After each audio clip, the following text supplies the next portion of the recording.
Queremos saludar también al señor Luciano Reborrero, quien es además consultor en temas culturales, internacionales y asesor de la Municipalidad de La Molina, que tenemos el gusto de compartir con el día de hoy también con él. Fuerte la palma para él.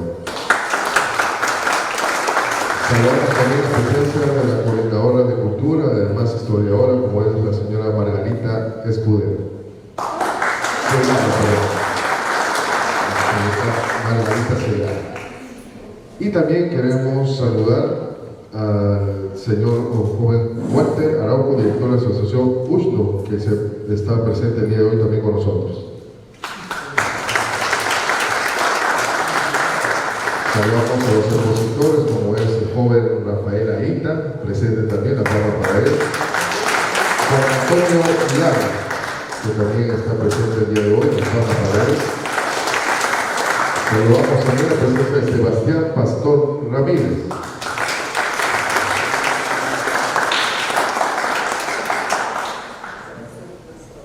¿Alguien más?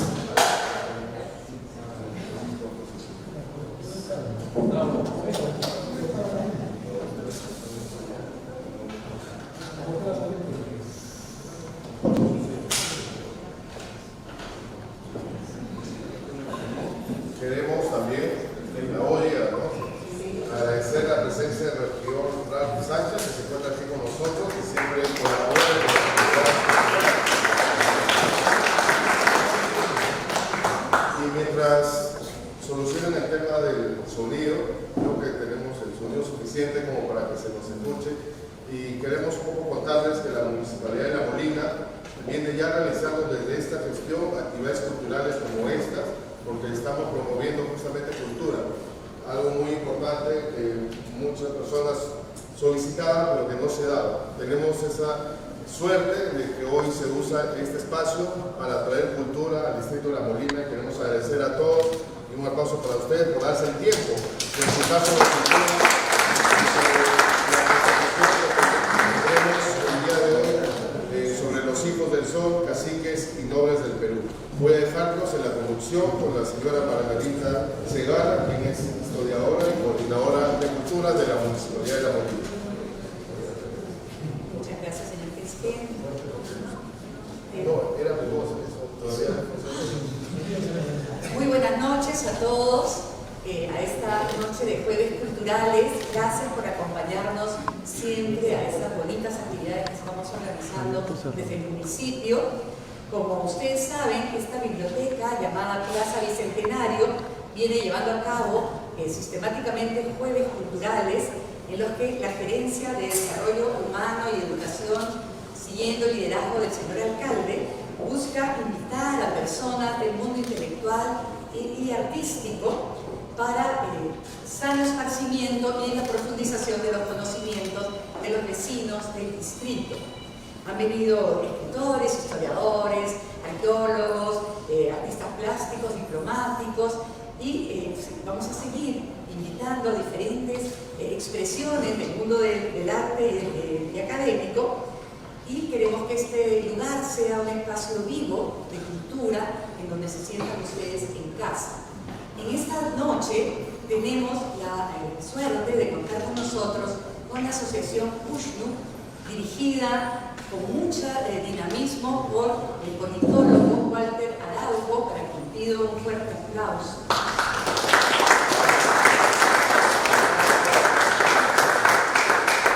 Esta asociación USNU, no sé si saben lo que es USNU, son aquellas como plataformas que hacían los incas sobre las construcciones anteriores, pre-incas, ¿no?, en la medida que iban conquistando, y se les daba una serie de interpretaciones, pero en todo caso tenía una función administrativa, una función, digamos, de control del espacio, muy importante para el Tahuantinsuyo. Según la definición de USNU, su institución es un centro de pensamiento o think tank independiente dedicada al análisis coyuntural, la formación política y la difusión académica desde el peruanismo integral. Esta perspectiva permite entender al Perú como una comunidad política esencialmente hispano-andina, con importantes aportes adicionales por parte de otros núcleos culturales. Cierro comillas. En este conversatorio los hijos del sol, nobles y caciques del Perú, los expositores se proponen discutir un tema muy importante para nuestra construcción nacional. ¿Cuál fue el rol o el papel que tuvieron los caciques y la nobleza indígena durante el virreinato y cuál fue su labor en la condensación de la identidad peruana? Uno de los objetivos de este conversatorio es generar diálogo desde una visión histórica, dando a entender al mestizaje como un eje fundamental de nuestra identidad nacional, más allá de un discurso político que pueda ser polarizado. Construir un camino hacia la ciudadanía y la peruanidad y hacerlo sobre pilares sólidos. Voy a dar la palabra al señor Luciano Reboredo, distinguido asesor municipal, abogado y director de medios de comunicación La Abeja. Un fuerte aplauso.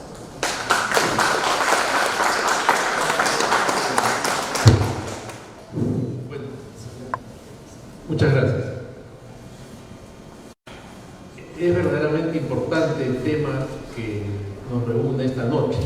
Hay una palabra clave en todo este debate, en toda esta reflexión que nos reúne, y es la palabra peruanidad. Y la palabra peruanidad, que fue acuñada en su momento por Víctor Andrés Belaúnde, para poderla entender hay una clave, y esa clave es el mestizaje. No hay manera de entender el Perú ni entender la peruanidad si no partimos del mestizaje. Y en estos tiempos en que asistimos a una batalla cultural en que se quiere imponer conceptos como pluriculturalidad y otros que finalmente lo que buscan es desmembrar esa peruanidad, es muy importante que haya intelectuales, académicos, pensadores jóvenes como los que nos acompañan hoy, que afirmen ese concepto, que busquen lo que integra al Perú y no lo que lo desintegra. Hay una corriente que está muy en boga y que viene precisamente en torno a esta idea de la pluriculturalidad y que, por ejemplo, es afirmada por un intelectual boliviano, el señor García Linera, ¿no? Y que dice que el mestizaje es una forma de opresión y que hay que destruir todo lo que implique mestizaje y que todo pasa por una revolución indigenista. Cuando se afirma ideas como esta, lo que se está haciendo es destruir precisamente lo que nos integra y lo que nos puede proyectar hacia el futuro como una nación, lo que nos puede dar una identidad. Y un pueblo sin identidad es un pueblo sin futuro. La idea de la identidad tiene que estar íntimamente vinculada a esa palabra clave que decía al principio yo, que es el mestizaje. Y entonces cuando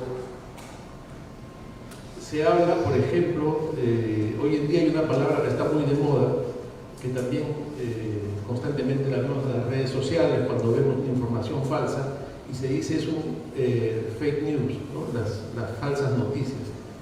Entonces, el otro día conversaba con alguien y me decía, imagínate tú, si con las noticias se puede hacer los fakes, todo lo que se puede haber hecho con la historia, ¿no? Es decir, si te pueden engañar con lo que está pasando ahora mismo en Europa, o con lo que está pasando en Ucrania, o con lo que está pasando en Colombia, imagínate tú todas las mentiras que pueden haberse acumulado en la historia, ¿no? En diferentes versiones que pueden tener una intención ideológica o una intención política o una intención de cualquier otra índole y que se han ido quedando acumuladas como estas fake news de la historia, por llamarlas de alguna manera. Entonces, esta revisión de la historia por jóvenes intelectuales que están revisando estos conceptos y aclarándolos y poniendo las cosas en su lugar me parece muy importante y me parece fundamental. Entonces yo veía que esta asociación USNU tiene un lema que es Pensando el Perú, me parece no solamente bonito sino importante, es fundamental. El Perú merece ser pensado y repensado y replanteado, y lo que hacen y lo que están haciendo y lo que nos proponen en este conversatorio de hoy es fundamental para desmitificar muchas cosas que se nos han contado en la historia y que evidentemente no son ciertas. para comprender la verdadera dimensión de lo que es la base de la peruanidad. Entonces, eso es básicamente lo que quería hacer como una brevísima reflexión antes de entrar a escuchar con mucho interés lo que tienen que decirnos hoy nuestros expositores, a quienes además doy la bienvenida a nuestra biblioteca y los felicito por este interés en la peruanidad. Muchas gracias.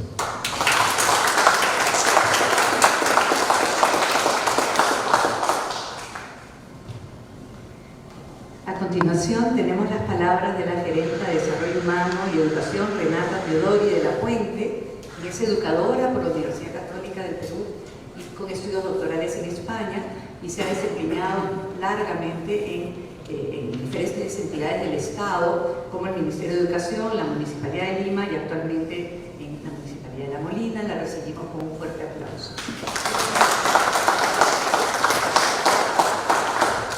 Muy buenas noches, estimado público. Le damos la más cordial bienvenida. Ya estos jueves se está haciendo un ritual, es decir, que podamos estar acá reunidos para reflexionar al Perú.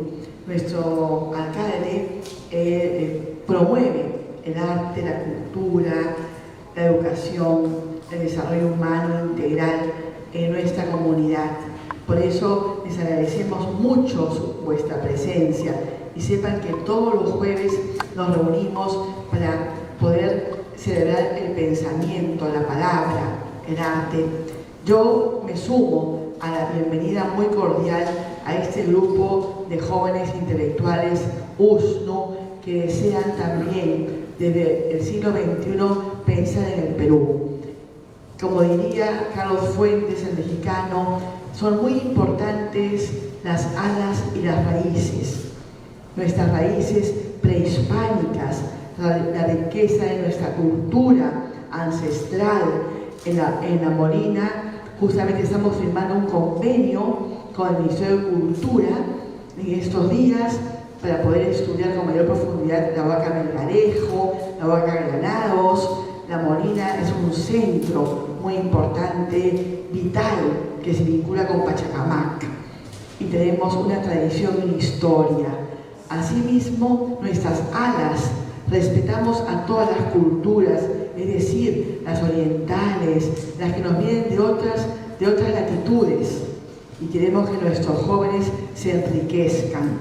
Pero me parece muy importante señalar que el pensamiento y lo escrito se debe releer, como se ha dicho a Víctor Andrés Belaúnde, a Raúl Porras Barrenechea, a María Rostorowski, a tantos autores que han pensado el Perú, y a los cronistas, las fuentes que nos refieren, los cronistas no de Indias, que nos refieren cómo fue nuestro pasado prehispánico. Pero es muy importante el romper los mitos, los estereotipos.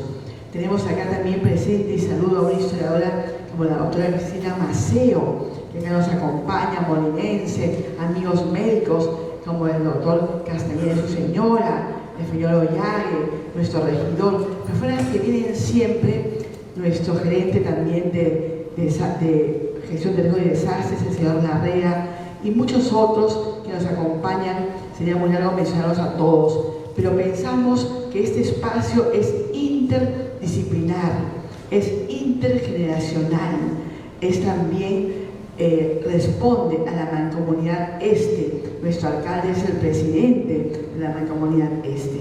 Entonces decirles que felicitamos muchísimo a Walter Arauco, que con gran persistencia y con gran constancia ha hecho posible esta reunión, y también al señor Juan Antonio Olán, al señor Rafael Aita, al señor Sebastián Pastor, la más cordial bienvenida.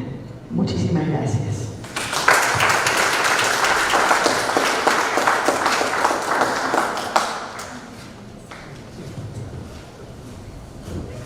En adelante va a tener la conducción el señor Tarazona.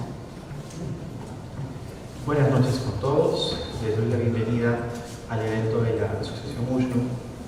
En primer lugar, doy el pase a Walter Arauco, politólogo por la Pontificia Universidad Católica del Perú y dinámico director de la Asociación Ushnu, que es un centro de pensamiento independiente dedicado al análisis coyuntural, la formación política y la discusión académica desde el peronismo integral. Un aplauso, por favor.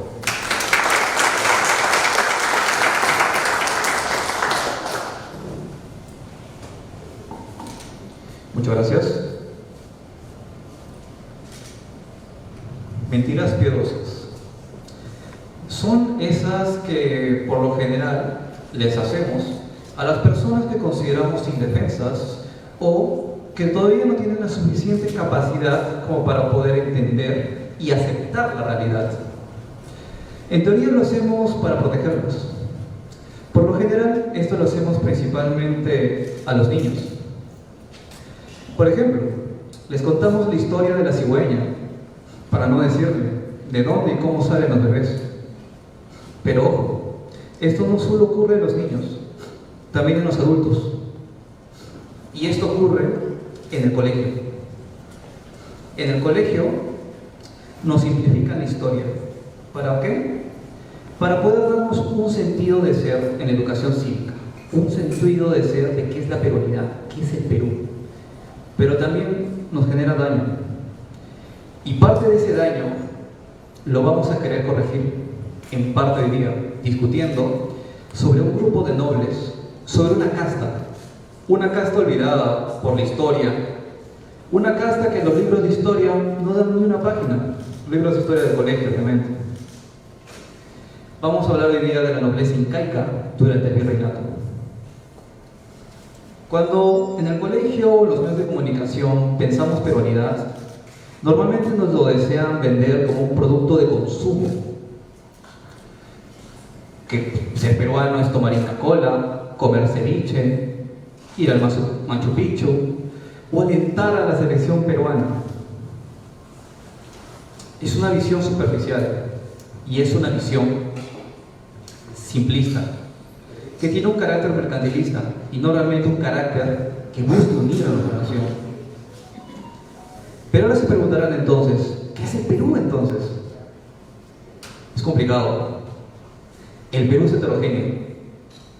Por ejemplo, las diferencias entre un arequipeño con un loretano, o un piurano con un puneño, o un miraflorino con un ayacuchano, son considerables. Pero no por eso dejamos de ser peruanos, porque tenemos la voluntad de querer serlo.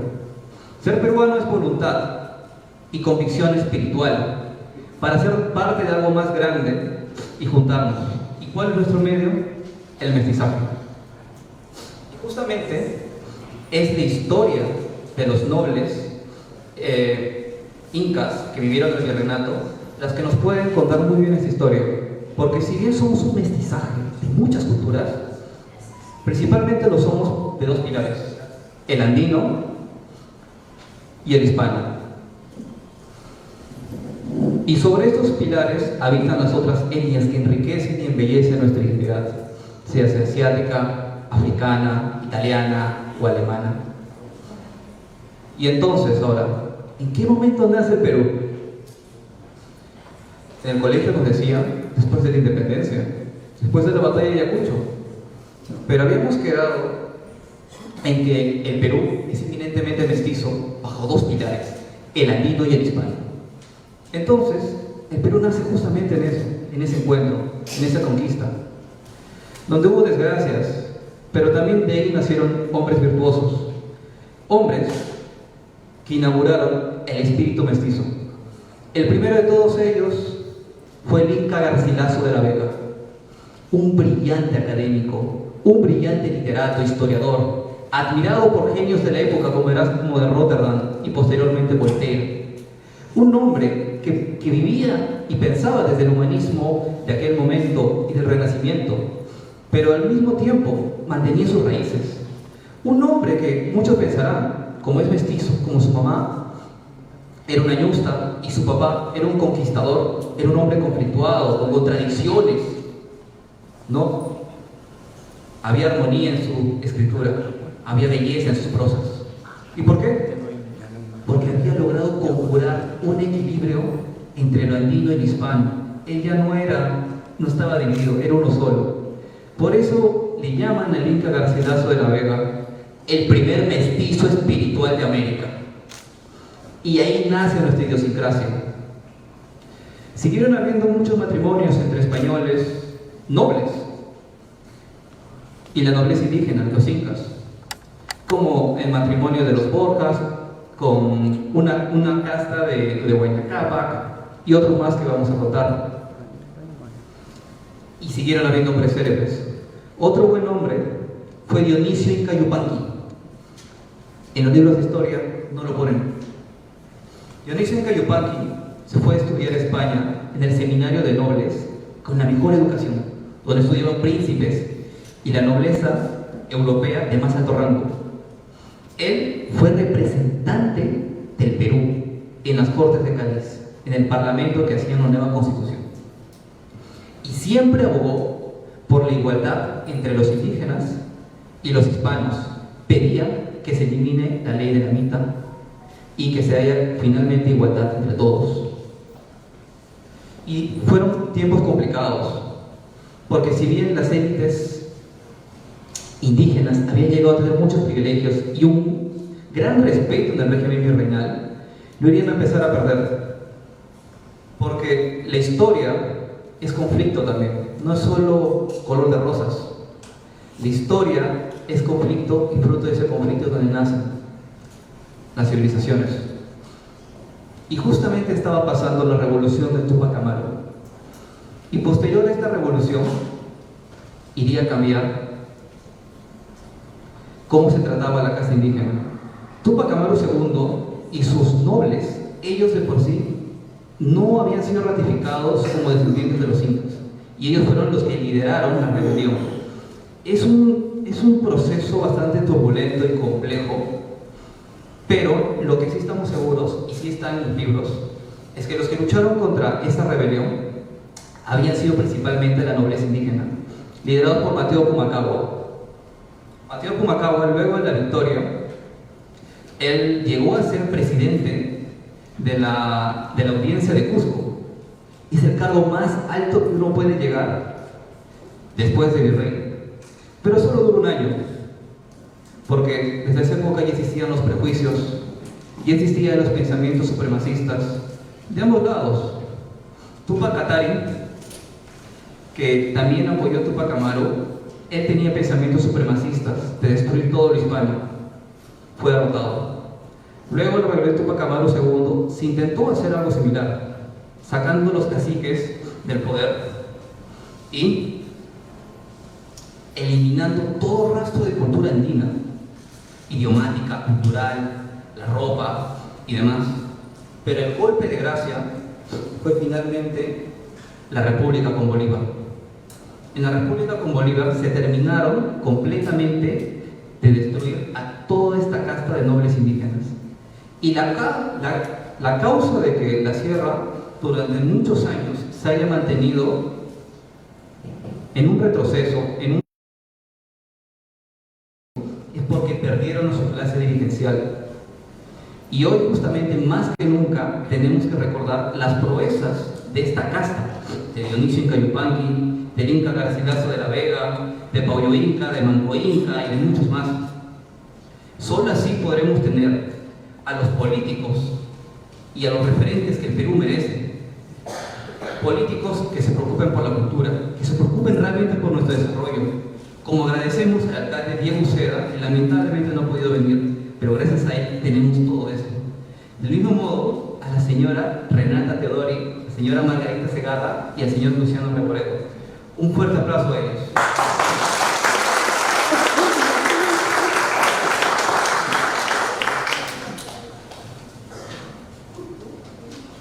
Y justamente hoy que vamos a recordar a esta casta olvidada, estos héroes, esas personas ilustres, lo haremos ya no pensando en los perjuicios, en lo que pasó, como decía José, ya lo pasado, pero eso sí, no hay que olvidarlo. Y no hay que olvidarlo porque tenemos que tener en claro que somos hispanos y andinos, y solamente entendiendo esa riqueza y queriendo ir más allá, ya no pensar más en izquierdas y derechas, sino visionar desde lo alto y poder ver desde ahí. Es ahí donde encontraremos a nuestro destino con la historia. Y como decía el maestro Víctor Andrés Belaúnde, un pueblo no merece el nombre de nación si no tiene conciencia del papel que le toca desempeñar en la historia. Muchas gracias.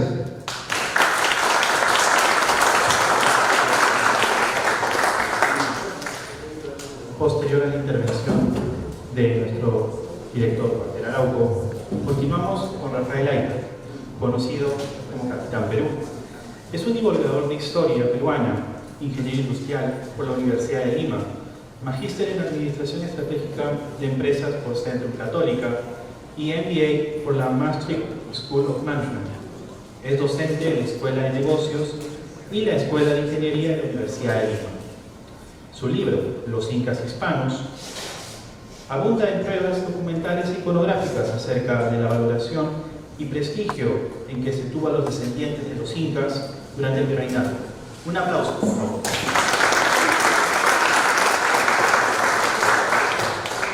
Muchas gracias.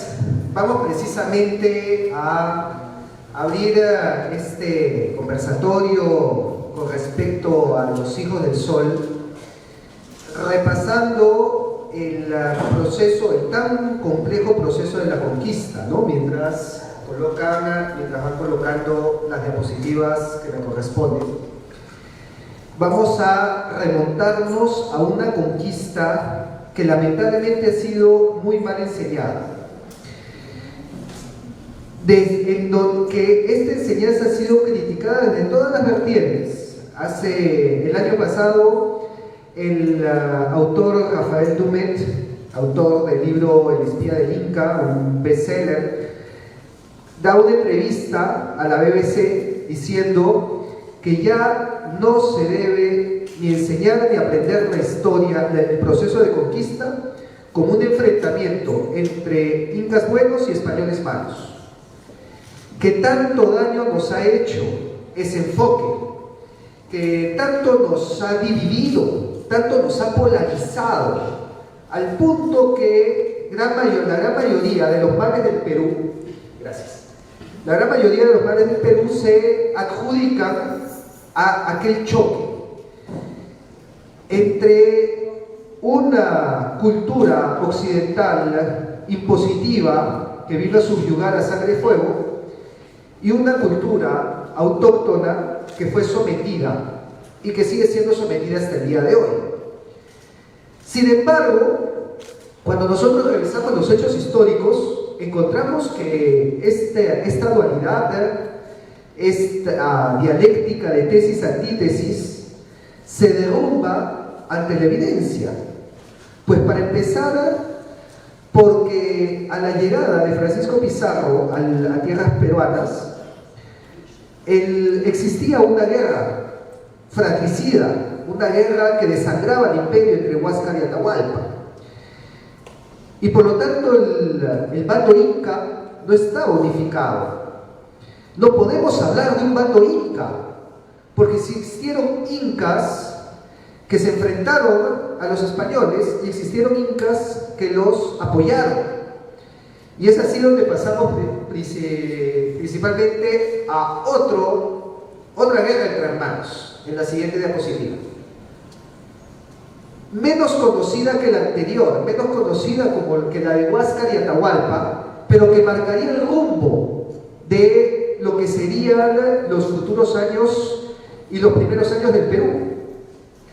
La guerra entre Manco Inca y Pauyu Inca, dos hermanos también, y al mismo tiempo hermanos de Huáscar y Atahualpa. Manco Inca había sido elegido como el sucesor luego de la muerte de Atahualpa. Era quien entraría de la mano de Francisco Pizarro a Cusco, y por lo tanto era visto como el inca que traía el fin de esta guerra entre hermanos. Eso hasta el momento en que Pizarro viaja al Valle del Rímac a fundar la ciudad de los Reyes, y sus hermanos lamentablemente no tuvieron la agudeza, el tacto político y diplomático de Francisco Pizarro, y a través de una serie de abusos ocasionaron el levantamiento de Manco Inca.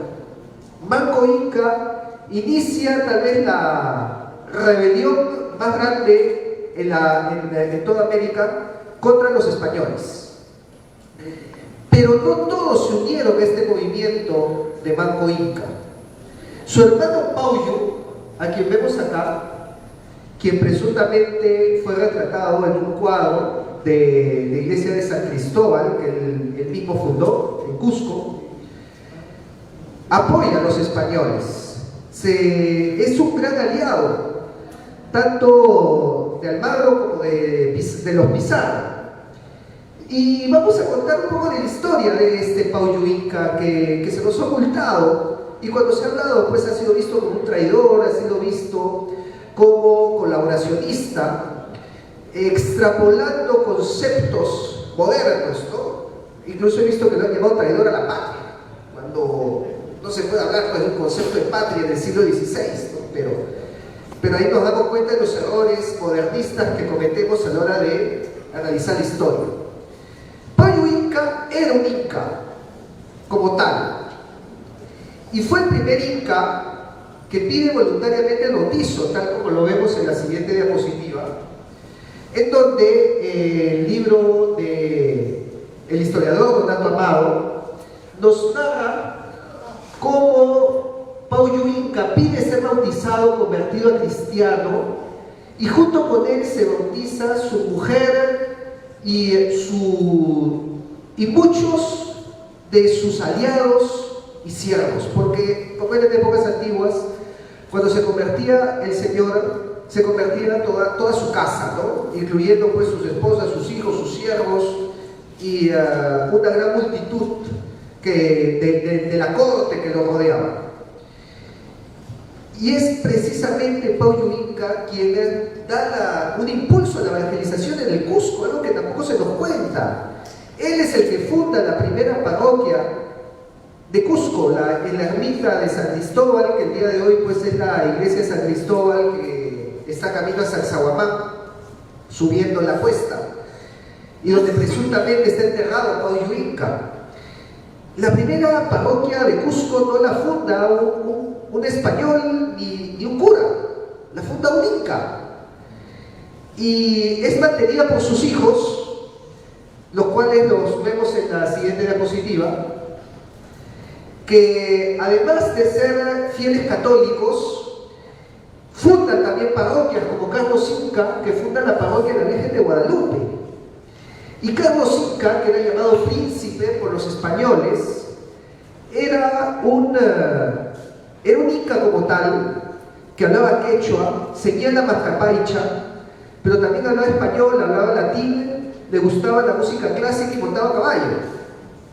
Aquí ya vemos, y era católico, ¿no? Vemos pues esta unión cultural de la que se hablaba al inicio, y cómo estos nobles incas fueron los que unieron a los dos mundos, fueron la amalgama que representarían posteriormente los demás curacas, que eran el pivot, eran la bisagra que unían al mundo andino con el mundo hispano.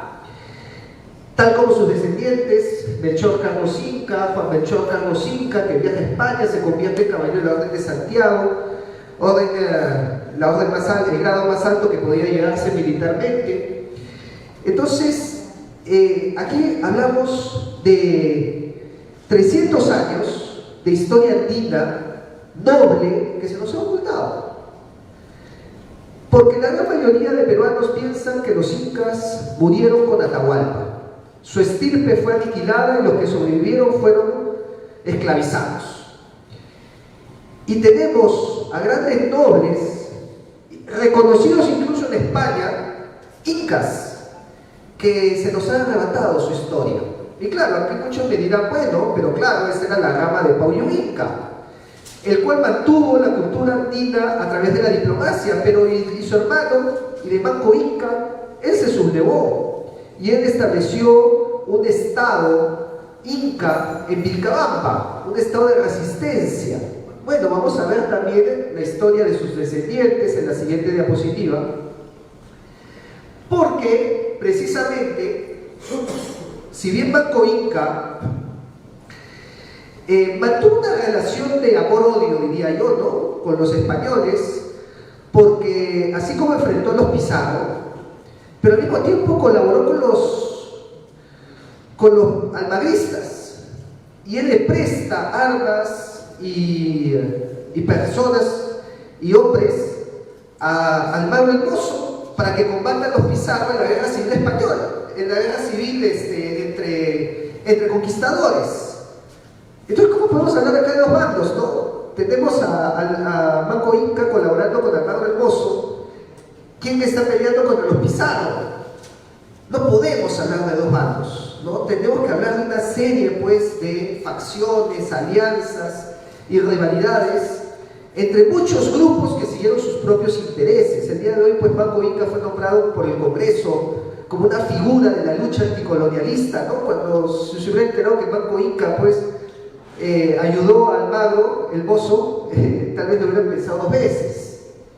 Y si se hubieran enterado que los hijos de Manco Inca, especialmente Saidi Tupac y Titu Cusi Yupanqui, firmaron tratados con los españoles. Y de hecho, Saidi Tupac viaja en una litera hasta Lima, acompañado por una corte de 300 siervos, y se reúne con el virrey Hurtado de Mendoza, tal como muestran las ilustraciones de Felipe Guamán Poma de Ayala, en donde se le otorga el marquesado de Oropesa con la encomienda de Yucay, y se convierte en uno de los hombres más ricos del Perú. Y a cambio traslada el poder al rey de España, que es representado por el virrey. Y bueno, esto es completado luego por el Tratado de Acobamba, que lo firma Titu Cusi Yupanqui, que también viene a ser un traslado de poder. Este traslado de poder, este traslado del centro del Inca, es el mensaje que se dio en la época. En la época, si nosotros nos remontamos al siglo XVI, nadie hablaba de una imposición o de un nuevo orden o de un nuevo régimen. Se veía como una continuidad entre el incanato y el virreinato. Algo que nos es impensable el día de hoy, y lo digo, pues, cuando lo digo públicamente la gente se escandaliza, no puede ser, pero así es como se veía en la época, y así es como está reflejado en la iconografía. Y si vemos la iconografía en la siguiente diapositiva, vamos a encontrar una serie de cuadros, como pueden ver este que se encuentra en el Museo Larco, en donde sale la capa cuna, los 14 incas, y luego de Atahualpa se encuentra Carlos V, Felipe II, Felipe III, y los reyes de España, como sucesores de los incas. De hecho, estos cuadros se llaman los incas como reyes del Perú y sus legítimos sucesores, los reyes de España, como una continuidad, como un cambio de dinastía, pero que sigue ese cetro. Y precisamente estos cuadros reflejan exactamente esa entrega del cetro en manos de Atahualpa, que está en actitud de entregar el cetro del Inca a Carlos V, que está señalando una cruz, ¿no?, que se le ha hecho ampliación acá, y que lo pueden ver también en el siguiente cuadro, que está en la otra diapositiva. Otra vez encontramos la capa cuna, los 14 incas, con Atahualpa entregándole el cetro a Carlos V y los sucesores españoles como los sucesores de los reyes incas. Al igual que la siguiente diapositiva, este está en la Catedral de Lima. Si van al tour de la Catedral, van a encontrar este mismo cuadro, otra vez con Atahualpa, entregándole el cetro a Carlos V, el cual, si hubiera tenido como intención iniciar todo de nuevo, erradicar y borrar a la cultura andina y al Tahuantinsuyo y al incanato y a todo lo que existía antes, para dar pie a un nuevo régimen, algo nuevo, si hubiera tenido esa intención, hubiera tomado el título del primer emperador del Perú. Claro, era lógico, ¿no? Conmigo comienza el Perú es algo nuevo y yo soy el primer emperador. Pero no hizo eso. Carlos V toma el título de 15º emperador del Perú, legitimizando a los 14 incas antes de él que él, como legítimos gobernantes, antecesores. Entonces, este discurso que nos cuentan el día de hoy, que los españoles vinieron a arrasar, a destruir y a sepultar a la cultura andina, se cae a pedazos cuando comenzamos a ver toda esta evidencia. Cuando comenzamos a ver y nos remontamos a la iconografía de la época, a los hechos de la época, que eso es lo bueno de la iconografía. Es como tomarle una foto a cómo se pensaba, cómo se veían los hechos en ese preciso momento, sin el sesgo modernista que existe el día de hoy. Pasamos a la siguiente. Y esto no era solamente un discurso español, y tal vez esto es lo más disruptivo que podemos encontrar, sino que era aceptado por los nobles incas, por los descendientes incas, que al rey de España le daban el título de Inca, tal como vemos en el artículo de Pedro de Peralta, en donde dice que en 1723 los incas que desfilaron le dedicaron al heredero del grande inca español y al hijo del más augusto sol el mayor homenaje de júbilo. Y en 1725, para la coronación de Luis I, un rey que simplemente reinó pocos meses, pronuncian un poema que termina con la exclamación: ¡Viva el gran Inca Don Luis I!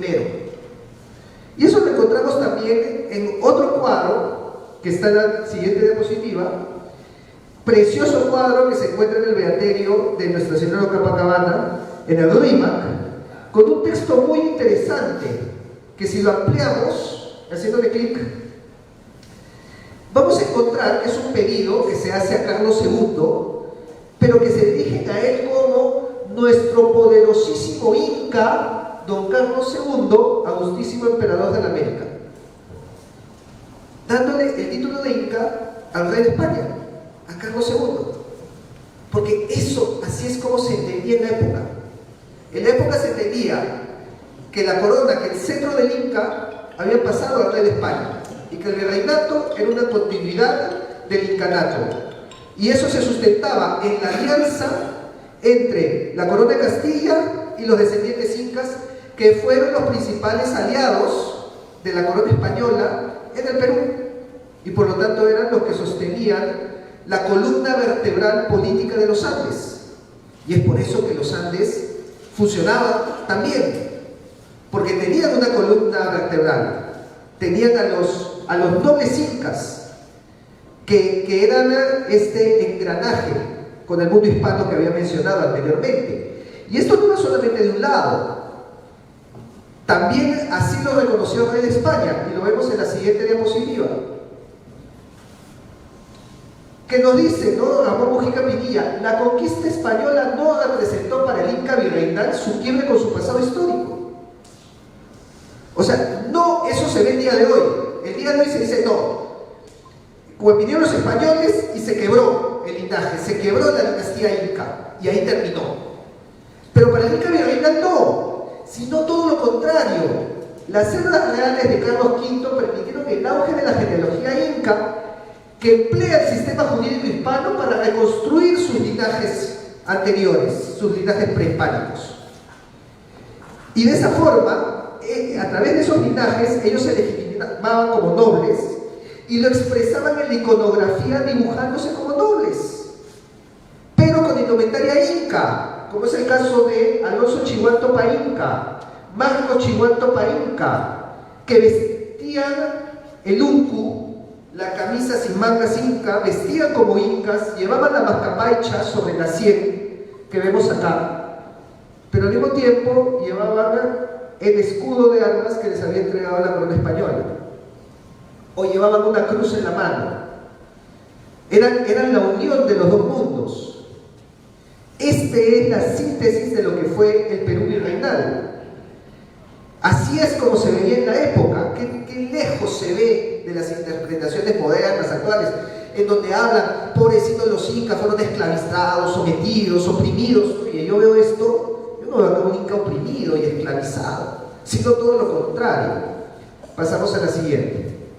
Estas alianzas se dieron a través de matrimonios y unión de sangre. Y uno de los principales, ya Walter anteriormente ha citado muchos, como los de Inca Garcilaso de la Vega, como los de Francisco Pizarro con Quispe Sisa, con Inés Huayna Yupanqui, ¿no? Que acá tenemos precisamente al autor del libro de Inés Huayna Yupanqui, que inicia el mestizaje del Perú, ¿no? Sus hijos, Francisca y Gonzalo Pizarro Yupanqui, fueron los primeros peruanos, por así decirlo, ¿no? Los hijos de los dos imperios. Sin embargo, el cuadro icónico es el que vemos primero en la iglesia de los jesuitas de Cusco, pero esta versión es la que está en el Museo Pedro de Osma, que dicho sea de paso, este cuadro que lo encuentran en Barranco ha llegado al Museo del Prado, ha sido llevado hasta España, formó parte de una exposición en el Museo del Prado. Nosotros lo tenemos acá a la vuelta de la esquina y no vamos a verlo. ¿Y por qué es importante este cuadro? Porque nos muestra un doble matrimonio. Primer matrimonio y segundo matrimonio. Estos personajes, que por alguna razón que yo hasta ahora me pregunto, han sido desconocidos en nuestra historia, no nos cuentan, no nos dicen quiénes son. El cuadro lo he visto 1000 veces. Cada vez que hay una exposición de arte sale esta figura, pero no nos dicen quiénes son. La mujer es Beatriz Yusta, hija de Zairi Túpac, que aquí aparece Zairi Túpac, de quien estuvimos hablando anteriormente, que firma el tratado con Gustavo de Mendoza. Es entregada en matrimonio a Martín García de Loyola, sobrino nieto de San Ignacio de Loyola, el fundador de la orden jesuita. Y tienen una hija, que es esta de acá, Ana Lorenza de Loyola Inca, que se casa con Juan Enríquez de Borja, descendiente de San Francisco de Borja, también general de la orden jesuita, y duque de Gandía, porque era la famosa familia Borja, que por ahí de repente le suena el nombre, no solo por el distrito San Borja, que viene de él, sino por los famosos Borgia de Italia. ¿Le suena? Alejandro VI, el Papa Borgia, es el que aparece acá. Alejandro VI, Rodrigo de Borja. Porque en estos matrimonios que vemos muy vistosos, lo que hay detrás, lo que nos está diciendo el autor, es este árbol genealógico, donde la casa del Inca, que vemos, Pachacute, Tupac Yupanqui, Huayna Cápac, Manco Inca, Zairi Túpac, Beatriz Yusta, se une a la casa de Loyola y su descendencia se une a la casa de Borja, Juan Enríquez de Borja, descendiente de San Francisco de Borja, descendiente de los papas Borgia, y por parte de madre, por parte de Juana de Aragón, descendiente de la casa de Trastámara, donde están los reyes de Castilla y de Aragón. Entonces, en un mismo árbol genealógico, lo que vemos en este cuadro es la unión de la casa del Inca con la casa de Loyola, la casa de Borja y la casa de Trastámara. Y en un mismo cuadro tenemos dos papas, dos santos, los reyes de Castilla, los reyes de Aragón y los incas. Ni en Juego de Tronos encuentran esto. Ni Hollywood se atrevió a tanto. Yo siempre digo que si esto hubiera sucedido en Estados Unidos, no estaríamos viendo la serie The Crown, estaríamos viendo la serie The Incas y le gana.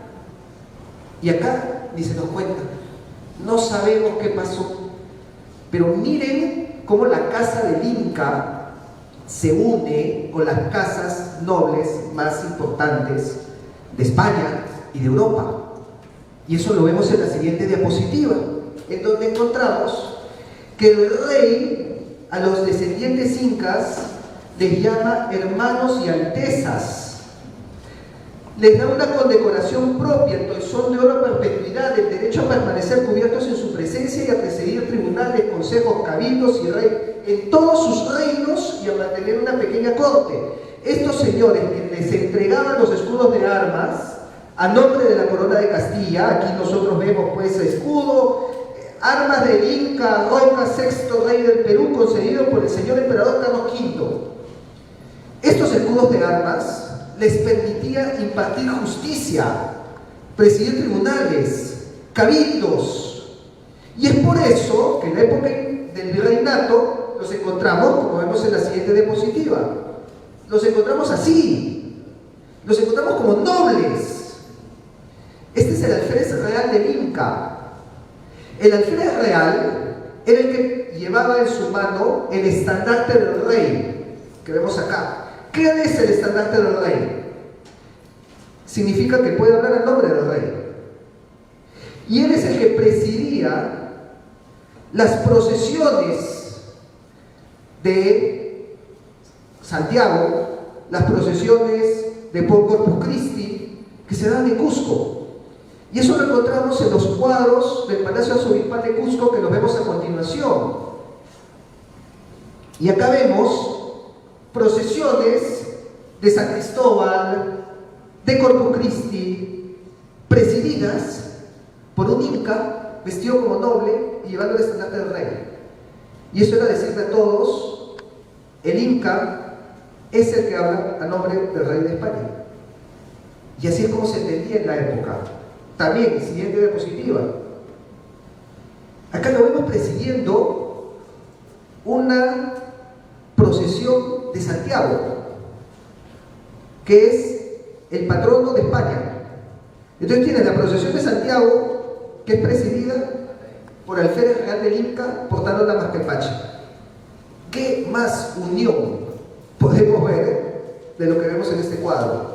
Cómo la cultura andina se integra con la cultura hispana. Esto es el Perú. Esto es lo que somos, estas son nuestras raíces, esta es nuestra unión. De aquí venimos nosotros, y esto es lo que se nos ha desgarrado. Nos ha dicho, no, era un enfrentamiento, que hubo abusos, por supuesto que han habido abusos, pero por encima existía esta intención, esta política de integración. Pero cuando se convierte esto en enfrentamiento, es cuando nos comenzamos a desangrar nosotros mismos y donde abrimos heridas que hasta el día de hoy permanecen. Siguiente. Y bueno, vemos más cuadros también, en este caso de Corpus Christi. Siguiente. Esta también es una procesión de Corpus Christi en donde llega, estos son cañaris, que llegan enarbolando una cruz de Borgoña, como anécdota para los que dicen, ah, no, sí, que la cruz de Borgoña es racista, de los blancos, hispanistas, discriminadores. En realidad los primeros que la enarbolaban eran autóctonos. Eso es lo que se busca rescatar precisamente, ¿no? Esa unión que es lo que conforma el Perú. Entonces, en conclusión, y ya para terminar, porque me he extendido demasiado, entendemos que el Perú no fue visto como una colonia, no fue visto de forma extractivista. Y eso lo podemos ver en la práctica incluso. Los países que fueron colonia tenían sus principales ciudades en los puertos. Y esas ciudades consistían en un cuartel militar y un puerto. El puerto para sacar los recursos y el cuartel militar por servir a sublevación. Las principales ciudades del Perú estaban en medio de las montañas.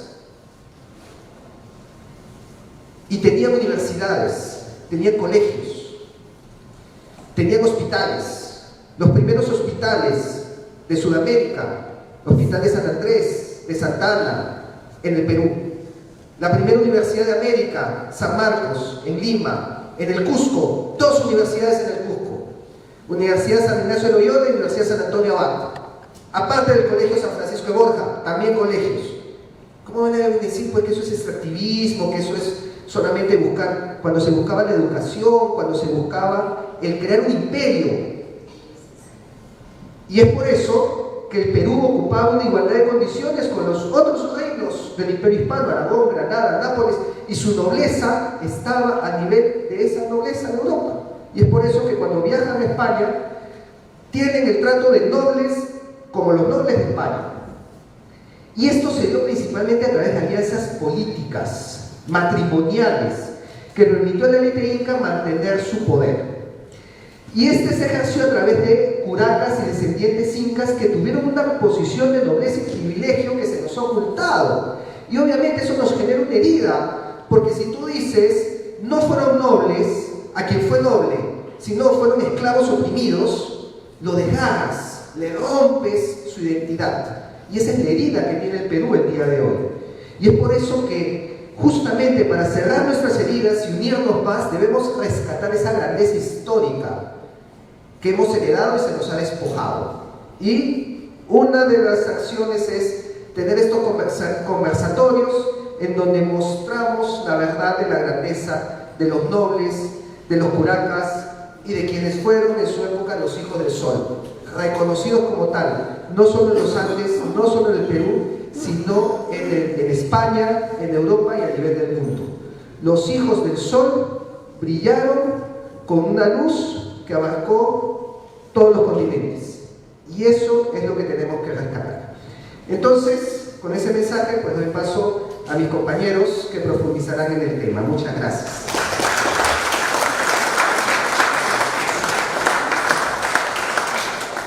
Una muy interesante exposición por parte de Rafael Aita.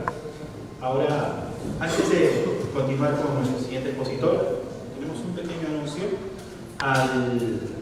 Al dueño del vehículo Honda Azul, placa CBW 230, por favor, reubicar su vehículo.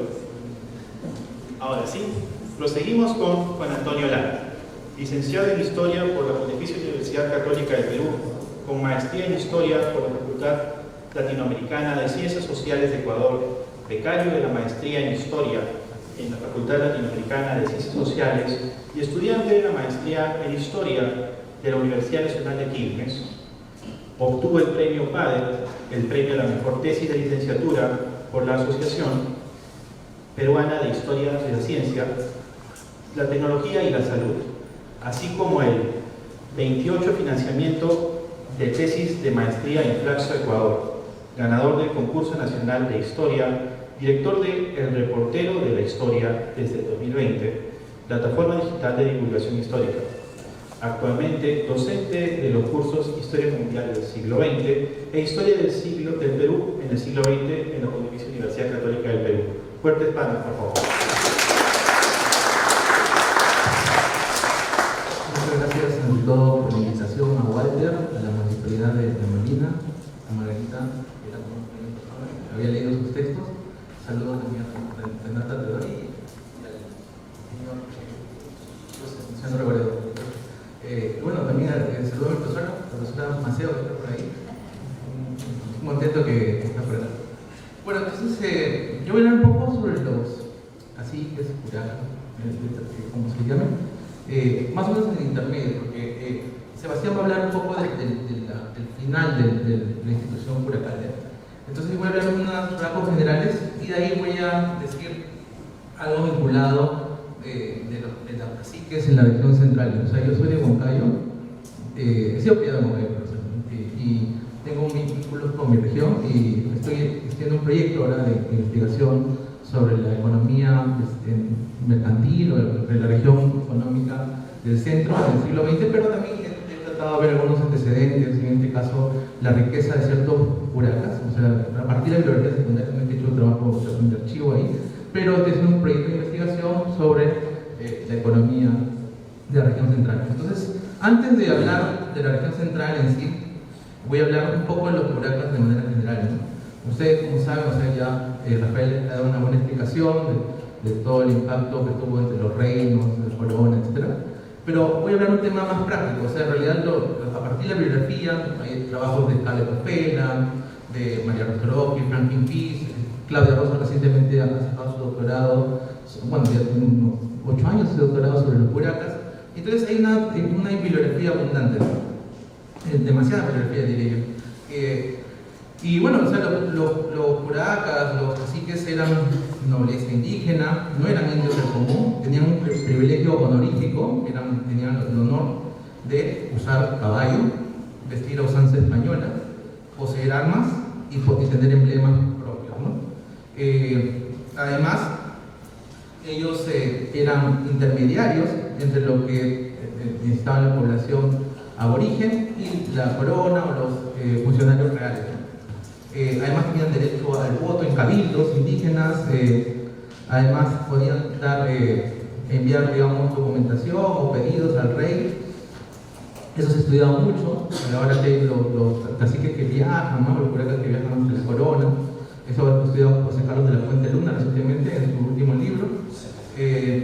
También ellos tenían derecho a tener servicio personal, o sea, podían tener servidumbre, digamos, beneficios económicos del Estado, tenían ciertos oficios, digamos que no eran oficios del común, y tenían tierras y ganados, ¿no? Y propiedades, grandes propiedades, y tenían vida de noble, o sea, eran nobles indígenas. También explotaban las tierras de manera mercantilista, eran, digamos, dinamizadores del mercado. Voy a hablar de un caso específico dentro de un rato. Además, también hacían transporte, digamos, intrarregional y también interregiones muy largas, ¿no? Lo que Aceduren ha llamado el espacio colonial. Y también el trabajo de Luis Miguel sobre los reginantes, o sea, los curacas y caciques intervienen en el comercio y porque eran dueños de mulas, etc., ¿no? Entonces había mucha fortuna, habían élites que intervenían en el mercado, pero también eran vistos de manera dual, o sea, tampoco eran necesariamente tan bien vistos, pero también eran tan mal, o sea, como que eran vistos como intermediarios, o sea, como que eran la persona necesaria para vincularse con los españoles, pero también eran criticados porque muchas veces se acomodaban y a veces usufructaban, digamos, a la población, ¿no? Entonces era una visión dual. Por un lado eran buenos, pero también como que a veces eran vistos como mal, de acuerdo a la situación, de acuerdo al contexto también, ¿no? También los curacas se peleaban, por ejemplo, con los sacerdotes, con los curas doctrineros, porque había una intersección de funciones. Entonces los curacas querían hacer algo y los curas también. Entonces entre ellos había una lucha, digamos, un debate, ¿no? por el uso de la tierra, ¿no? Ahí se ha trabajado de la Fuente Luna, Monsalve, Garrett, pues hay muchos trabajos, ¿no? Entonces también había un respeto también de los curacas hacia el nivel eclesiástico, pero también criticaban a los curas, o sea, también como estaban en esa visión dual, ¿no? También eran leales a la corona, pero también han sido rebeldes, ¿no? O sea, no es que solamente eran leales, también en momentos se opusieron, o sea, a situaciones injustas, no necesariamente al rey, pero sí al mal gobierno. Y después poco a poco ya fue cayendo en el siglo XVII, XVIII, que empezaron también a venderse los cacicazgos, se derrumbó, digamos, el sustrato, digamos, legítimo de esta institución.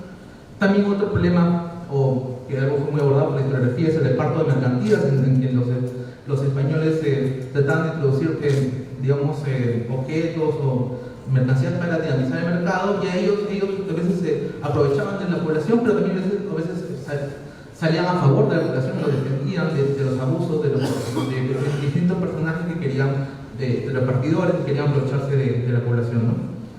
Entonces, por un lado se beneficiaban, pero también defendían a la población. Entonces ahí como que era dual su imagen.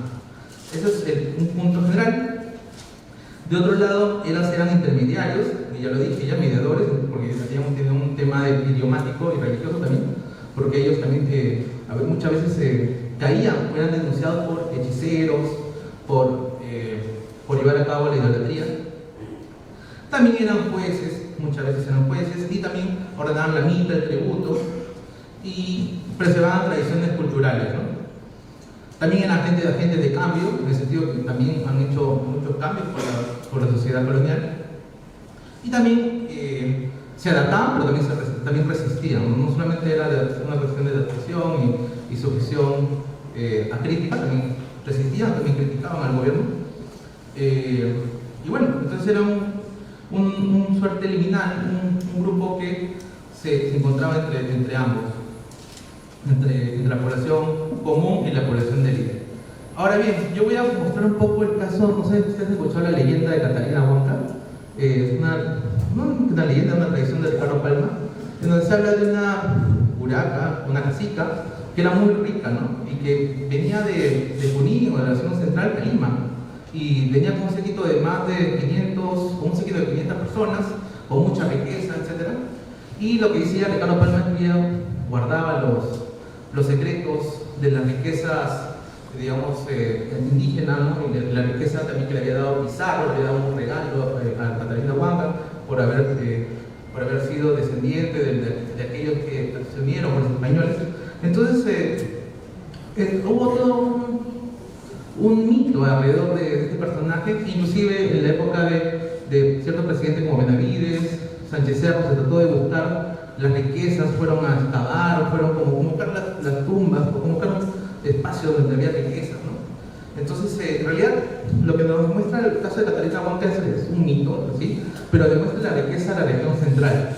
Historiadores ya contemporáneos, o sea, como ya Pedro María Espinosa, también Hurtado Ames, que es historiador de San Marcos, han demostrado que si bien que esa es una imagen mítica, tiene correlación con cierta cacica. Hay una cacica llamada Teresa Apolaya, que ella tuvo una riqueza tan grande, o sea que dominaba Acon, Jauja y Urin Huanca, que serían en realidad Jauja, Huancayo, Chupaca y Concepción, o sea, casi toda la región central. Entonces ella dominaba toda la región central, era prácticamente la gobernadora, la principal cacica, y bueno, tenía tanto dinero o tantos recursos que poseía 13 cabezas de lana, o sea, de ovejas, 130.000, vacunos 1.000, o sea, había una riqueza ingente, tenía obrajes, estancias, tenía muchas propiedades, y sus bienes estaban valorizados en 121.000 pesos, o sea, era una riqueza exorbitante para la época, comparada con el Cusco. La propiedad más rica del Cusco tenía solamente 10.000, valorizaban 10.000 pesos por los usadores de la época. Entonces ella tenía una riqueza de 121.000, o sea, prácticamente 10 veces más, ¿no? La del cusqueño, ¿no? Fue una mujer que tuvo 5 esposos, o sea, era un matriarcado. Ella se casó con nobles indígenas, también con criollos, y además de gobernar estas regiones, tuvo mucha riqueza, ¿no? Y también esto está demostrado, no solamente por sus historiadores, también por el Aldo Bertemple, por Garrett, etc.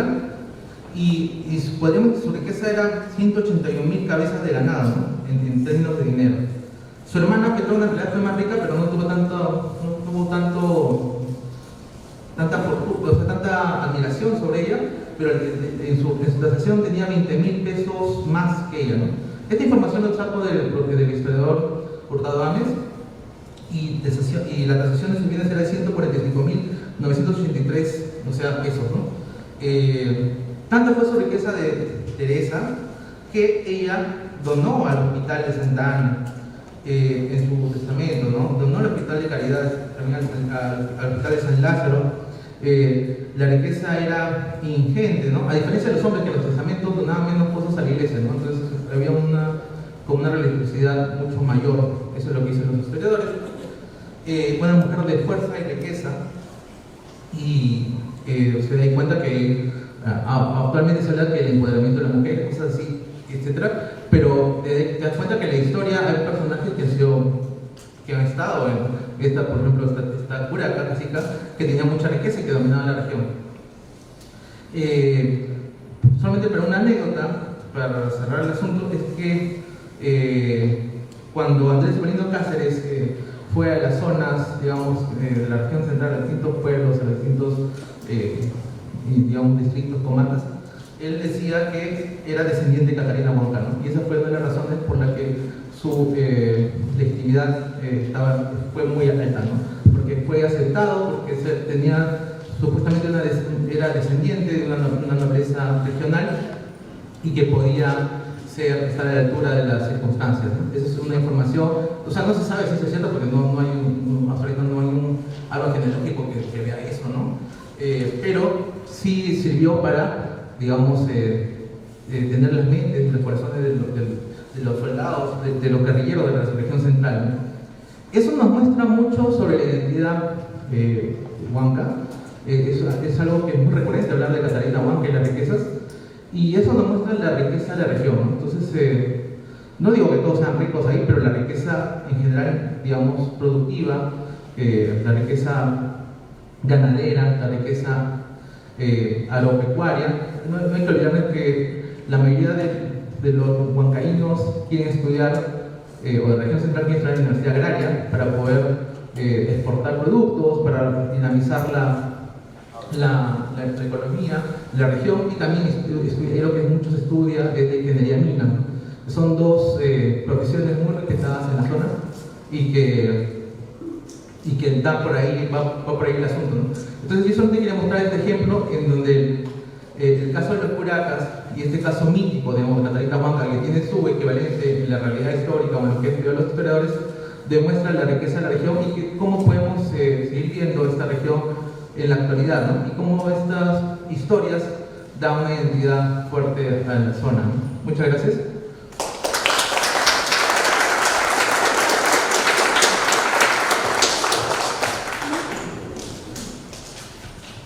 Muchas gracias a Juan Antonio Lara por su ponencia. Ahora continuamos con Sebastián Pastor, que es egresado de la especialidad de Historia de la Pontificia Universidad Católica del Perú. Ha sido coordinador del 25º Coloquio de Estudiantes de Historia de la Pontificia Universidad Católica del Perú y de las Jornadas Historiográficas.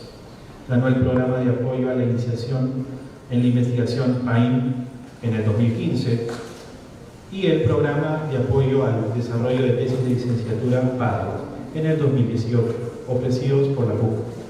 Ha sido ponente del 10º Congreso Internacional de Etnohistoria realizado en Flaxo, Ecuador, en el 2018.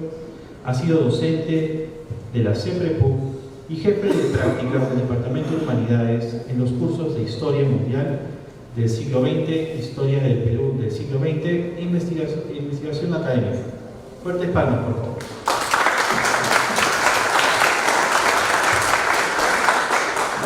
Muchísimas gracias por la invitación a Walter Araujo, también a un amigo que también es parte de USHMU, Nicolás Delgado Piz, y a quienes están acá presentes, a Renata Teodori, Luciano Reboredo y a Margarita Segarra, a quien, bueno, su libro de María Jesús Alvarado también lo hemos utilizado en el curso de Historia del Perú en el siglo XX, ¿no? Así que es un placer también estar acá contigo presente.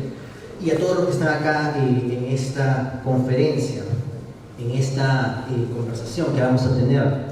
El propósito de mi participación aquí, o lo que yo quiero realizar, es hacer un análisis de los vaivenes por los que pasó la élite indígena, principalmente cusqueña y del altiplano, esa era la unidad central, a finales del siglo XVIII e inicios del siglo XIX. Lo primero que quiero hacer es explicar quiénes eran parte de esta élite indígena. Luego veré cómo ellos fueron afectados por dos coyunturas que son muy importantes en la historia del Perú, que son la Gran Rebelión de Tupac Amaru, o de José Gabriel Condorcanqui, como se llamaba, y la independencia del Perú.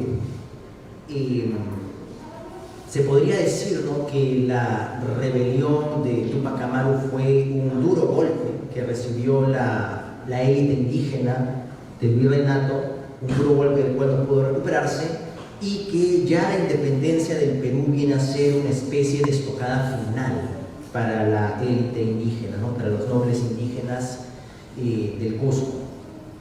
Es en ese sentido una especie de caída de los linajes incaicos, ¿no?, lo que representa la independencia del Perú. Eso va a venir de la mano, ¿no?, con el surgimiento o con la toma de poder de manera paulatina de otros personajes propios de las comunidades indígenas, como son, y lo diré al final, ¿no?, de la exposición, los barayots. Entonces, siguiente, por favor. Entonces, ¿quiénes eran la élite indígena durante el virreinato? Cuando hablamos de élite, estamos hablando acerca de una minoría selecta, y al hablar de eso estamos hablando de una estructura social jerarquizada, que es una característica afín a una civilización, a una cultura.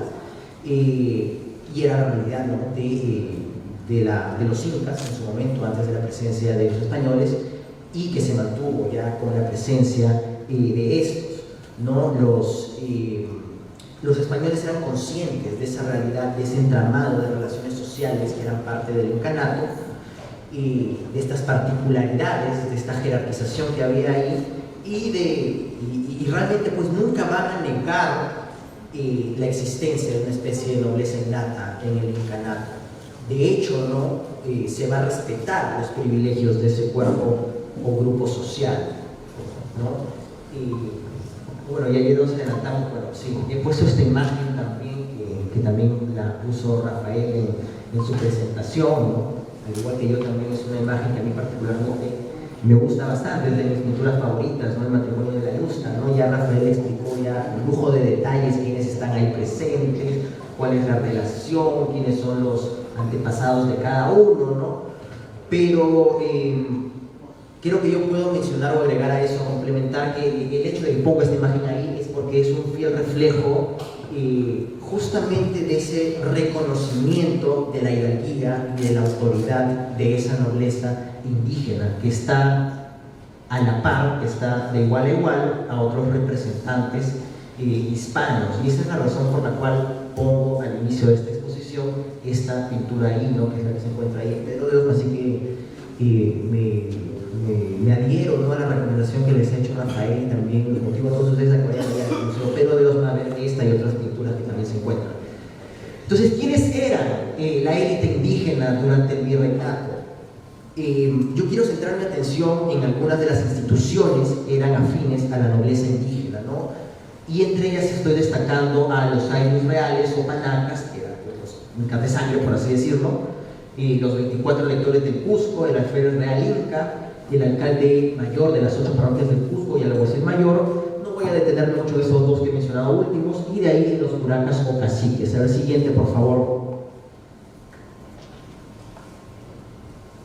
¿Quiénes conformaban entonces esa élite, ¿no? Para poder conformar esta élite indígena, tenemos que entender justamente a las panacas de los incas. Hay todo un debate historiográfico en torno a esta voz panaca, de la cual no voy a hablar, ¿no?, sobre cuáles eran realmente las panacas, cuál era la característica de estas, quién estaba marcada, era una relación matrilineal. Pero bueno, más allá de ese debate, al cual no quiero ingresar, sí quiero mencionar que ya para la época del virreinato del Perú, ¿no?, estas panacas, o la idea de panacas, representan justamente a las familias o los descendientes de los incas.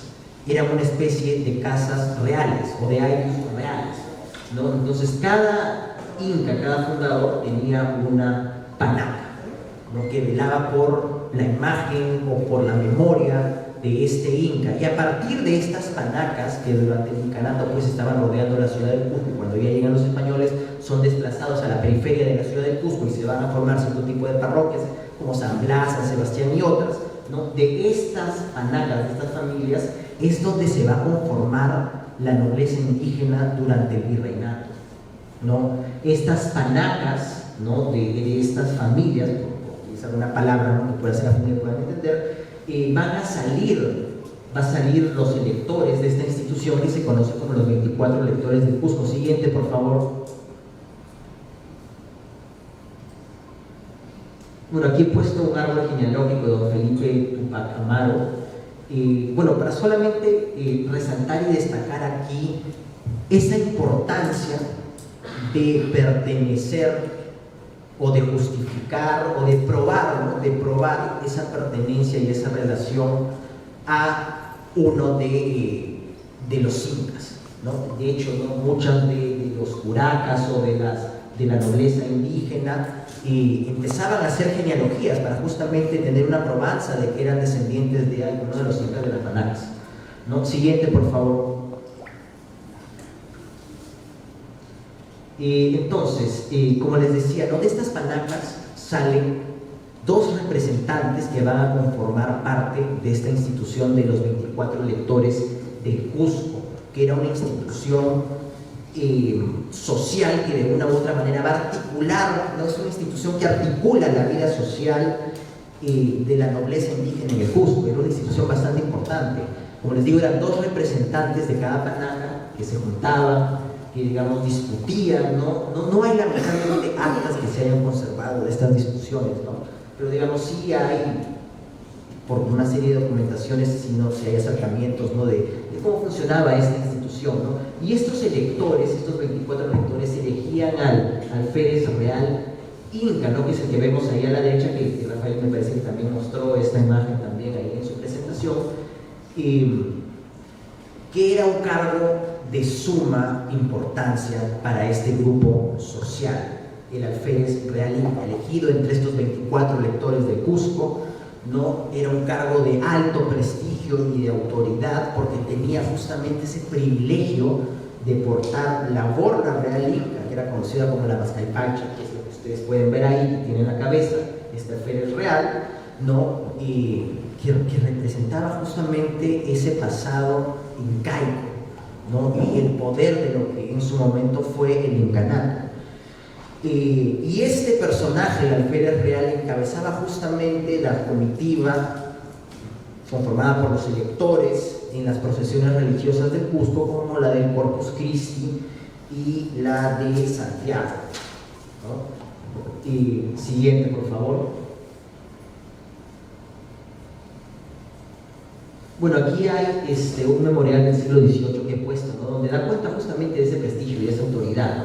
Donde dice este memorial del siglo XVIII, ¿no? Los privilegios de los electores y el uso de la Mascaypacha por una posesión de 247 años no interrumpida en nada, se oponen a las regalías del rey y si ceden en su mayor servicio y exaltación de nuestra Santa Fe Católica por dirigirse el culto y veneración de ella, como lo persuade la magnífica función que se celebra en la Santa Iglesia Catedral de esta ciudad, en memoria del dichoso día en que fue recibida bajo la católica protección y iluminación legítima de la corona Castilla, en cuya obediencia protestan vivir o morir los electores por un efecto de amor a sus soberanos, ¿no? Esa es la ortografía y la caligrafía de la época, por si acaso, no me juzguen, ¿no? Está transcrito tal cual. Entonces, como dice el inicio, ¿no? Está esta concepción simbólica, ¿no? Y por eso es importante esta institución para entender cómo funcionaba esta nobleza indígena durante el virreinato. Siguiente, por favor. Bueno, he agregado también esta imagen donde se ven justamente a estas dos figuras, que también son importantes, el alcalde mayor de las otras parroquias del Cusco y el alguacil mayor, que se encuentran ahí en la parte derecha, junto con el alférez real Inca, ¿no? Están estos tres cargos de bastante importancia, cargos de prestigio, ¿no? Porque es lo que representaba un prestigio para el noble indígena asumir este tipo de cargos, ¿no? Pero no me voy a detener en esto, ¿no? Para abordar en otras partes, así que siguiente, por favor, ¿no? Y bueno, otra institución importante que es bueno tener en mente cuando hablamos de la élite indígena virreinal son los caciques, los curacas o los caciques, ¿no? De los cuales ya Juan Antonio ya habló, ya mencionó también de manera bastante concreta y directa, ¿no? Qué rol tenían de intermediarios, cómo estas eran autoridades indígenas que eran cabezas de los ayllus y de las comunidades indígenas, cómo tenían esa gran capacidad de control y también de convocatoria de los indígenas que estaban a su cargo, y cómo también hacían uso de ciertos privilegios que Juan Antonio ha explicado, como el vestir a la usanza española o el montar a caballo, ¿no? Entonces son instituciones, y por eso las pongo aquí, porque es importante entenderlas para poder hablar de la élite indígena virreinal, ¿no? Siguiente, por favor. Entonces, como les decía, yo quiero hablar acerca del final de este grupo social, ¿no? Y como dije al inicio, ¿no? Hay dos coyunturas que son importantes para entender la debacle o la decadencia de este corpus social, y una de ellas es la gran rebelión de Túpac Amaru II, ¿no? No es mi intención aquí pues, hacer una especie de narración y contarles qué fue la gran rebelión de Túpac Amaru. Seguramente ya muchos de ustedes sí saben o tienen una idea de qué fue, ¿no? Pero más bien quiero yo centrarme en cuáles fueron esas consecuencias de esta coyuntura, de este episodio en la élite indígena virreinal, ¿no? Entonces hay que entender la importancia de lo que fue la Gran Rebelión, esa importancia, porque estamos hablando de un evento que despertó y generó un miedo masivo en las autoridades virreinales del Perú, porque estamos hablando de un episodio en el cual se puede ver reflejado la subversión del orden sociopolítico, que es, como afirma un historiador, Fernando Rosas, es uno de los grandes temores y de miedos que tiene el ser humano, ¿no? Y cuando hablamos de la subversión del orden sociopolítico, bueno, dice Fernando Rosas, hay 4 aspectos que se pueden distinguir ahí, ¿no? Uno es la subversión ante la autoridad, otro es la autoridad como agente subversivo, otro es la subversión del otro, y por último la delincuencia, ¿no? Como afirma Rosas. Estos 4 aspectos de la subversión del orden sociopolítico se pueden ver en la Gran Rebelión de Tupac Amaru y en todo lo que eso implicó, ¿no? Una rebelión de 3 años con grandes consecuencias a nivel económico, la destrucción de bienes, de obrajes, de casas, la gran cantidad de pérdidas de vidas humanas, ¿no? Entonces hay que entender la importancia de eso, ¿no?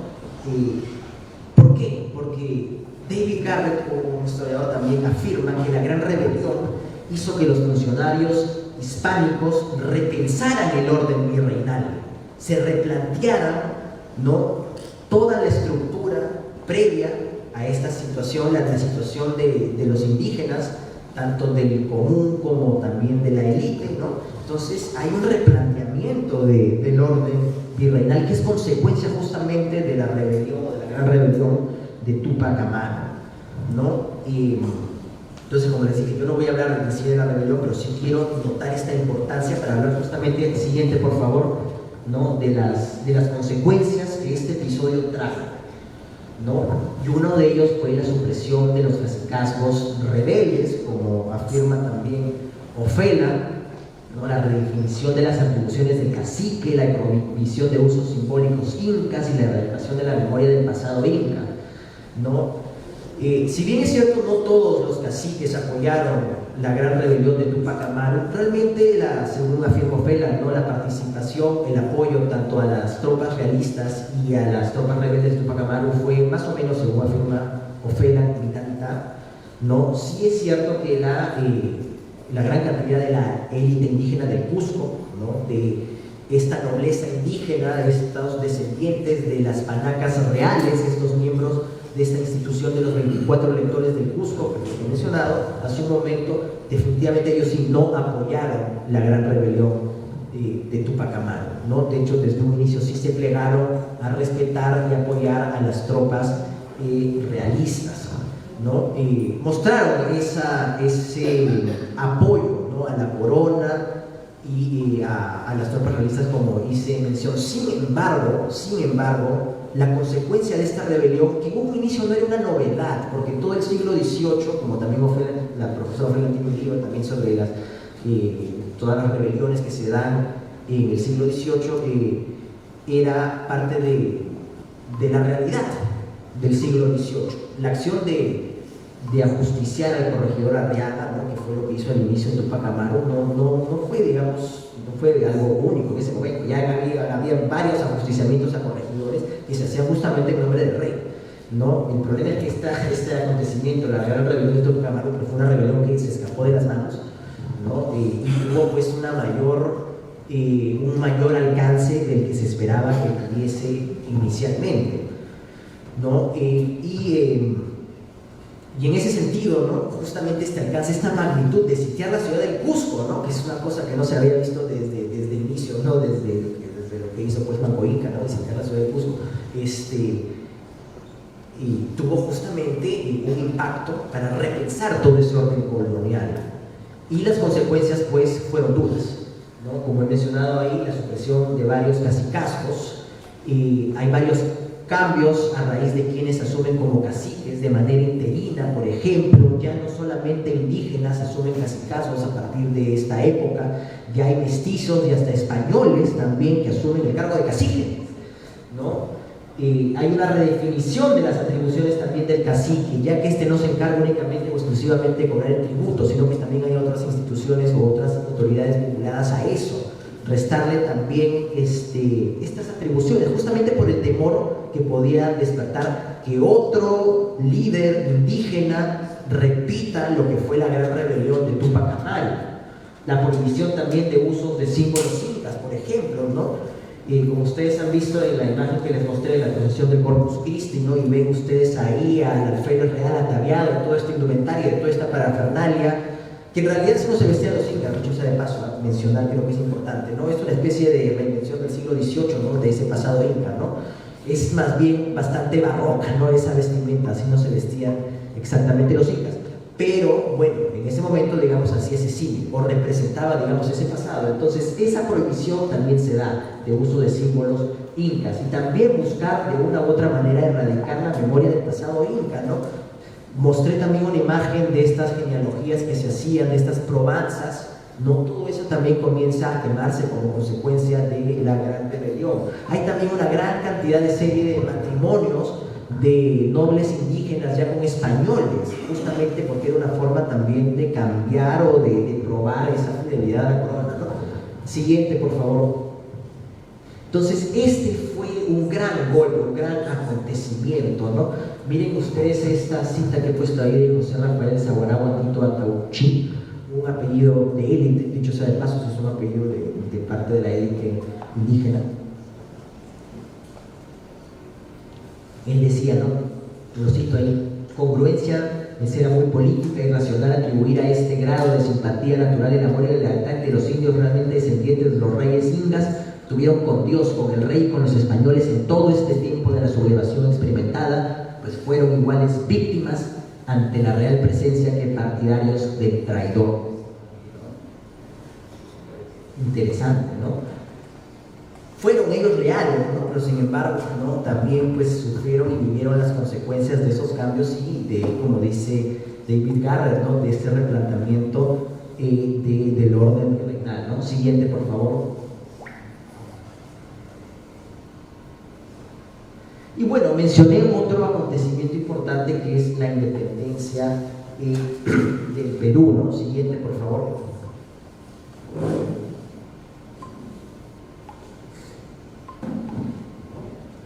A partir de la gran rebelión hay toda una transformación, como dije, en la élite indígena, en estas instituciones, en los 24 electores, por ejemplo, ¿no?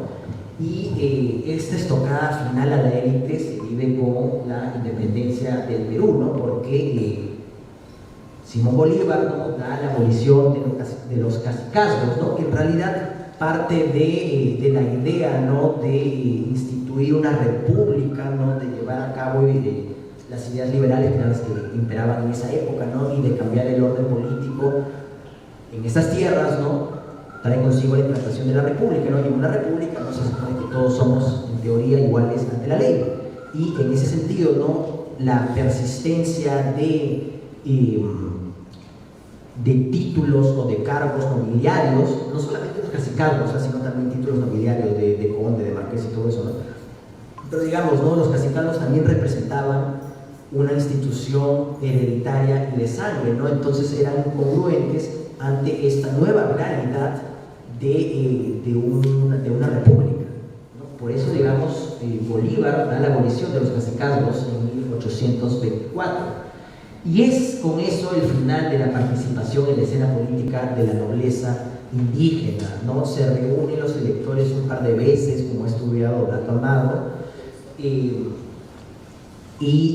ya no es lo mismo, ¿no? De ahí solamente aparecen, como afirma Donato, en algunas presentaciones públicas solamente para recibir a personas, como ahí he puesto, ¿no? Cuando llega ahí Orbegoso ahí al Cusco en 1834, Andrés de Santa Cruz en el 36, de Agustín Gamarra en el 39, ¿no?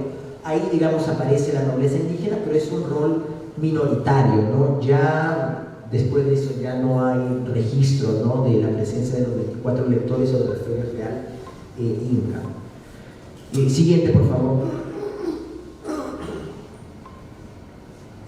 Y bueno, el fin de los caciques donde la institución del cacicazgo trae consigo el encumbramiento de los barayós, o de los alcaldes de vara. Me imagino que todos ustedes habrán visto a estos alcaldes de vara, a estos alcaldes tradicionales. No los venden como si fuesen incas, no lo son, ¿no? Pero así los venden para los turistas, ahí en Cusco, en Pisa. Y entonces, el siguiente, por favor.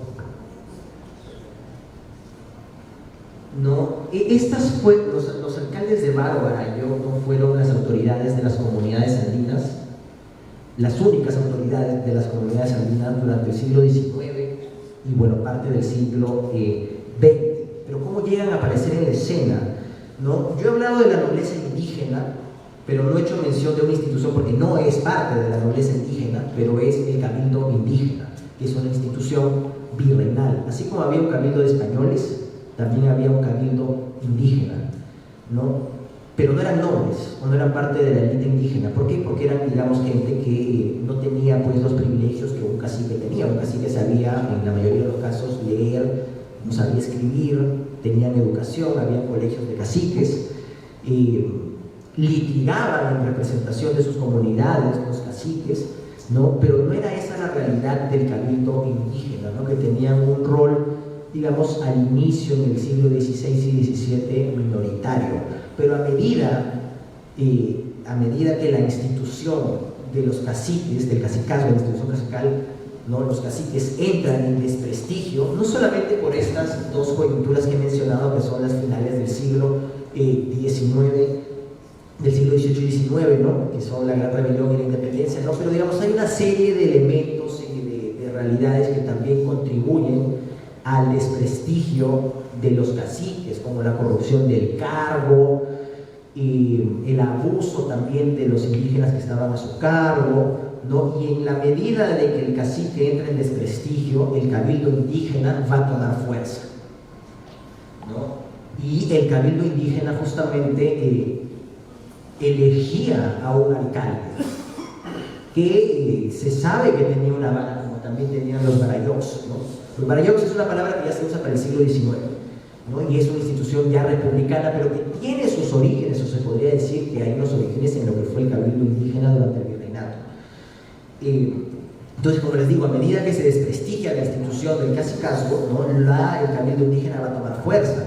Ya para el siglo XVII, la segunda mitad del XVIII, en documentación, en litigios de comunidades indígenas que llegan a España, ¿no? O a Lima, ¿no? En diversa documentación, no solamente está también ahí la firma del cacique, sino también está ahí, de una u otra manera, aunque no saben necesariamente firmar, pero digamos, está también ahí la presencia del alcalde del cabildo indígena como garante en todos estos litigios, ¿no? Y bueno, cuando ya formalmente desaparecen los caciques, ¿no? Quienes van a llenar ese vacío de poder en la república naciente peruana van a ser los barayós o los alcaldes de vara. Los barayós vienen, ¿no? Yo no sé por qué, pero a veces llaman de manera errónea a esta vara de mando que todos ustedes han visto, ¿no? Han visto esa vara de mando ornamentada, ¿no? De madera de chonta con filigranas de plata bien bonita, que a veces da como regalo. Kuczynski le dio esa vara de mando al Papa Francisco cuando lo fue a ver y le entregó esa vara de mando, ¿no?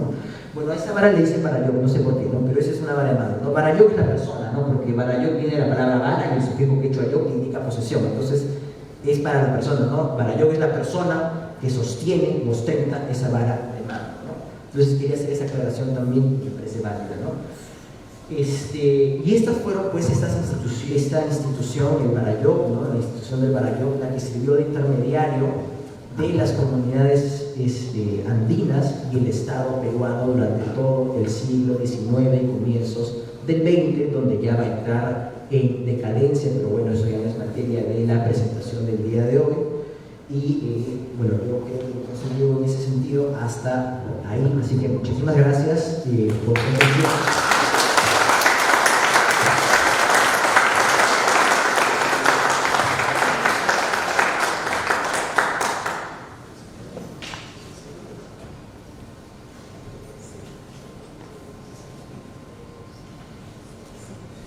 Muchas gracias, Sebastián, por tu interesante ponencia. Damos pase a un breve espacio de tiempo para que el público presente tenga acceso en la parte posterior a unos aperitivos para amenizar la tan interesante conversatorio. Y posterior a ello vamos a tener un diálogo entre los expositores y el público. Muchas gracias.